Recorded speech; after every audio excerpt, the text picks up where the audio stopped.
nyakubahwa perezida wa repubulika mu minsi ishize hari ifoto ya trendize nk'uko abajene babivuga murimo muconga ruhago byashimishije abantu cyane, sinzi niba namwe byarabagezeho, ariko byanajyanaga n'urukundo bakunda umupira w'amaguru n'imikino, banareba rero n'ishoramari ririmo rijya mu bikorwa bya siporo, ariko none bagasigarana ikibazo ko perezida wacu akunda siporo, ko aduha urugero amakipe yacu y'igihugu umusaruro azana uzahura ute n'ibyo dushyiramo, ibyo mubivugaho icyo excellence?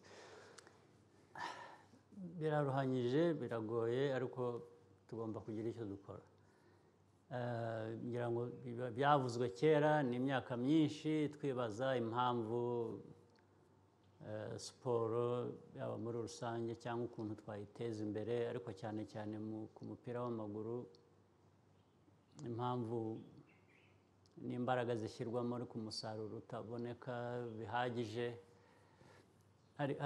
Hari uburyo bubiri. Uburyo bwa mbere ngira ngo buriho bukorwa ubu ngubu uko nabyumvise, ni uguhera ku bana bakiri bato mu mashuri mato, uko bazamuka, no gushyiraho ahantu hatorezwa abana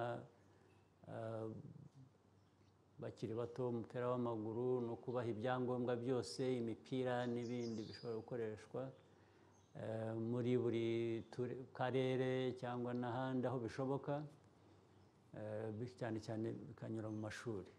Icyo ni kimwe, bikazamuka rero gutyo, byaduha amahirwe. Icya kabiri ni abarezi ntabwo mvuga abarimu bo mu ishuri risanzwe cyangwa abarezi, ni ukuvuga abatoza, abantu mbese bumva ko banashaka kuba bagira uruhare mu mikino nk'iyi ngiyi, harimo n'umupira w'amaguru. Ubwabo bafite ukuntu imyumvire yabo itari mizima bihagije, icyo niko nakivuga ntakinyuze iruhande. Nabo ndetse ngira ngo hakwiriye kuzamuka abandi bashya bagenda, hari ababimazemo imyaka, ubundi byakabaye ari ikintu cyiza kumara igihe ku kazi ukunda cyangwa ukora, ariko iyo ukora akazi n'ibyo witwa ko ugakunda ugakora, ariko ugakorana umuco utari mwiza, ubwabyo bigira ingaruka, ntabwo ubona umusaruro uko bikwiye. Abantu rero kuva kera imipira ugasanga aho kwitoza bihagije, aho gukora ibyangombwa bihagije, guha abakinnyi, bari aho bari mu ndagu, bari mu marozi, ugasanga cyangwa gutanga bituga ukuntu bazatugira umusifuzi, icyo kigatwara nka 50% y'ibikwiye kuba bikorwa. Ntaho uwo mukino wajya, no ku gihugu ubwacyo ntaho cyagana n'uwo mukino. Ibyo ubwabyo nibyo bintu bya mbere bigomba guhagarara. Nagiye njya mu bindi byinshi, ntabwo nigeze mbona umwanya uhagije, ariko ndumva nzashaka umwanya wabyo nkahangana nabyo, nk'uko hari n'ibindi dusanzwe duhangana nabyo, ndetse bamwe niba batareba neza, ubwo nzaba nabigiyemo bizabagiraho ingaruka. Ubwo batumyeho bikiri kare ntarabizamo, kuko nimbijyamo ntabwo nakwemera ibitekerezo by'ubutindi nk'ibyo ngibyo, ko bijyaho bikaba ari byo bikoreshwa mu gihugu cyangwa mu mikino ireba twese, ireba abadukomokaho, ugasanga ni ibintu biri aho bitakwiriye kuba bikoreka. Ndabyumva mu minsi ishize, nagiye mbyumvira kure, ntabwo nigeze mbijyamo, ariko ndaza kubijyamo, ndaza abakoresha ibyo ngibyo bazi kuba banyiteguye ndaza kurwana nabo kandi barabizi ko iyo ufite umuco mubi iyo uratsindwa byanze bikunze. murakoze perezida wa repubulika, turabashimira umwanya mwaduhaye, ariko mbere y'uko twanzura iki kiganiro hari akarwara kateye muri ino minsi abantu bavuga ngo stress. Umuntu wese aho akorera ngo afite ka stress, akazi ni kenshi, ariko natekereza nkamwe mureberera u Rwanda imijugujugu batera igihugu, nkabaza ntese muhangana gute naho ka stress ni iki kibaruhura? Ibyo umuntu yanabijyanisha n'imibare ya Minisiteri y'Ubuzima iherutse gusohoka yerekana yuko abantu babyibuha bagenda babenje, ariko atari kubyibuha neza, umubyibuho ukabije, ariko mwebwe umuntu yabareba akabona muri physical fit umeze neza. Ibanga mukoresha niri? stress ubundi hari abayitera gusa, umuntu akagira stress ntaho iturutse. Abafite akazi, abantu bafite akazi, ibyo nibyo akazi, abantu benshi bagomba kuba bafite akazi. Hari ubwo nyambigira ikiganiro nkabwira nk'abantu tuganira ibikwiye kuba byarakozwe, abo tuganira uburyo bw'akazi, abaza iki byarakozwe ntibyakozwe, bagatangira kumbwira ko bihanganire ntibyakozwe, baribagiwe cyangwa byagenze bityo, bagafite imvugo ndende. Nkabaza ariko se ko mbona buri gihe koko muba muri ku kazi ndetse mutaruhuka, umuntu bikanakugaragaraho ko wakoze, hanyuma ni ibihe wakoze byatumye udakora ibi ngibi kandi nibwiraga ko ibi ari byo byangombwa bibanza? Ubwo bikakwereka ngo kugaragara ko ukora ntabwo bivuze ko ukora cyangwa se ntibivuze ko ukora ibyo ukwiye kuba ukora. Ahenshi rero naho stress ituruka. Mwese mubigenza gutewe stress? Uko umuntu abigenza, ufite inshingano zawe, uko zisumbana ukwiye kuba ukuzi, ugahera kuri ibyo byo hejuru. Naho iyo ugiye ugafata icyo nta musaruro, ariko uvanamo stress. Ariko iyo ukora ibintu iki ndetse wakigeraho kikakugora, ukabona ko nta bundi buryo, ukaba ugishyize iruhande gake ugashaka ibyangombwa byari bibuze, ukajya ku bindi, ugakomeza ukaza gusubira kuri bya bindi niba habonetse.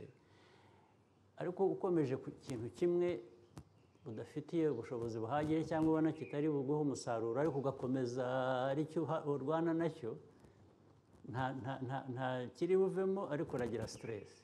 Ariko iyo bihaye umwanya kugira ngo bigende neza, uko bigenda bisumbana, kunaniye cyangwa ibyo utashoboye ukagishyira uruhande gato, ugakora ikindi, ukagerageza ikindi, ukagera aho ukigeza, ukabishyira ku murongo,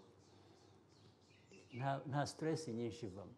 Icya kabiri, hari icyo ubona cyavuye mu bikorwa. Ariko hari ibindi rero birwanya stress. Icya mbere ni siporo. Siporo iyo ari yo yose, hari kugenda gusa, ukagenda ibirometero bingahe kugira ngo umubiri wawe amaraso agende neza, ibihaha byawe bikore neza. Hari uburyo bwinshi. Then siporo zitandukanye rero, kubaka umubiri wawe, bibona abantu baterura ibyuma cyangwa iki, iyo ubikoresheje neza bikomeza muscles z'umubiri, inyama z'umubiri.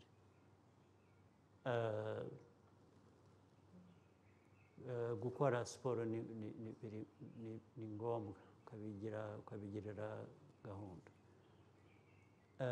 Ikindi ni ibyo ugaburira umubiri wawe. Gufungura buri kintu cyose, ugafata ibi byose. Hari abavuga ngo niho babiboneye. Aho rero yes, ariko hariho n'iyo wabibonye ari bibi ukwiye kubyirinda. Burya inda utanagaburiye iguha ubuzima bwiza kurusha iyo wagaburiye ibibi mu gihe ushyizemo ibintu bibi mu mubiri bikugiraho ingaruka byanze bikunze. Ibyo abantu bafungura rero bagaburira umubiri wabo nabyo abantu bakwiye ni nko guhitamo. Ushobora guhitamo kunywa amazi cyangwa kunywa inzoga. Nabyo byarazamutse, abanywa agatama barazamutse. Barazamutse bakura hehe se ibyo? Kwanza inzoga nyinshi ziragurwa.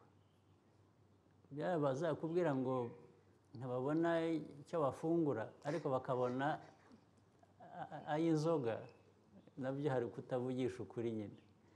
Aho guhitamo kunywa inzoga kandi wabwiriwe, kuki ya mafaranga utayahitamo gushaka icyo ufungura ntubwirirwe? Urumva byose biterwa no mu mutwe w'abantu. Stress rero, hari stress nyayo nyakuri abantu bagira mu buryo busanzwe, birumvikana. Niyo waba wakoze biriya byose navuze abantu bagomba gukora, ntibyakubuza stress rimwe na rimwe nyine y'akazi cyangwa wahuye n'ibyago udafitiye ubushobozi bundi buza kuba, ibyo byatera umuntu stress. Ariko hari ibintu bimwe bizwi wagira utyo ugashyira ku ruhande bikakugabanyiriza stress ikagabanuka. Ni ukuruhuka, gukora siporo, gushaka umwanya wo kuruhuka, ntabwo kazi gusa.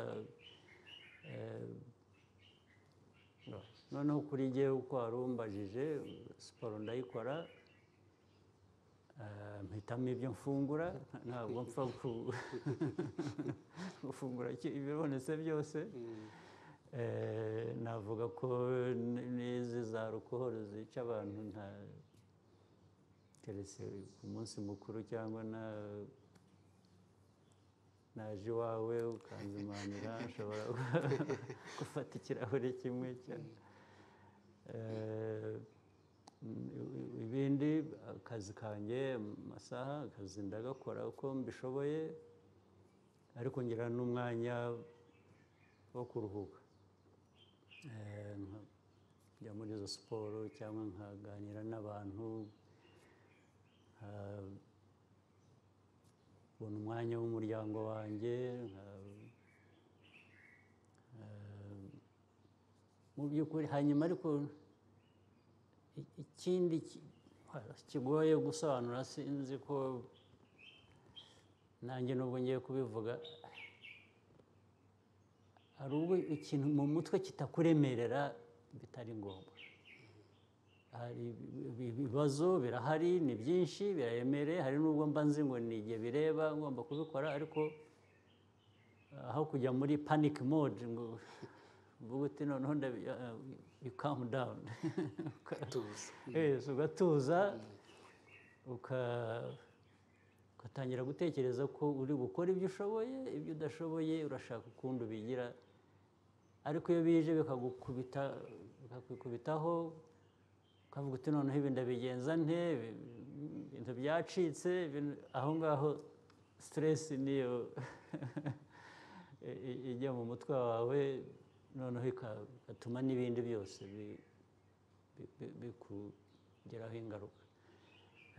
Biraterwa rero n'ukuntu umuntu abijera, ni management yabyo. Abantu bakwiye gushyiramo imbaraga, ukareba ko stress itaba ari cyo kintu tugiye gukora ibijyanye nayo, ahubwo dushaka ibishobora gutuma itatubana nyinshi. Ariko ibyo ngibyo navuze biriho, birazwi, bishobora kuyigabanya ku muntu. Njye rero nibyo ngerageza